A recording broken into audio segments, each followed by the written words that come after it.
Filmed during the recent cross-border violence between Israel and Gaza, this video shows a missile fired from Israel intercepting a rocket launched in Gaza. The missile was projected by Israel's Iron Dome. It autonomously senses threats and sends a warning to an operator, who then gives the command to fire. The U.S. relies heavily on its growing arsenal of unmanned aerial vehicles, or drones. They provide surveillance, identify targets, and can deliver lethal force, but only if an operator gives the go-ahead. David Metham, Britain's director of Human Rights Watch, says within decades, technological advances could write the human operator out of the equation. Drones are not fully autonomous weapons. They involve human intervention in terms of their targeting and the decision to strike. But that's been an increasing trend in the way that Western militaries in particular have been going in recent years. This will be several technological steps beyond that. It will be potentially be a weapon system that took the human being out of the loop. Precursors are already on their way, he says. The U.S. Navy has commissioned the X-47B, the first drone designed to operate from an aircraft carrier at sea and carry out pre-programmed missions autonomously.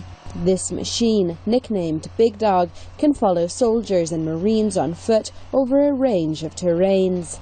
It's unarmed, but Human Rights Watch says one day autonomous robots could have lethal power. One of the things that holds us back from barbarism in contexts of war is obviously this differentiation, this distinction between combatants and civilians. And we're worried about a robotic weapon of the future not being able to distinguish between a child holding out an ice cream and someone holding a weapon. The U.S. and other militaries have said they've no plans to remove human supervision over the decision to use lethal force, despite advances in technology.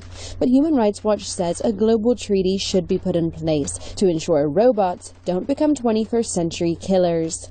Independent security analyst Hugo Rosemont says a public discussion is needed about the new technology and its role in both war and peace. There also needs to be a public discussion around some of the wider applications, such as in the use of disaster management and humanitarian relief. These technologies can be deployed and have been in those circumstances, and that should be part of this wider discussion on what we think of as autonomy. He says autonomous robots could well do the world plenty of good in the years to come. France sent these remote-controlled robots to Japan to help contain the Fukushima nuclear disaster last year. Just one job better left to machines. Sayla Hennessy for VOA News, London.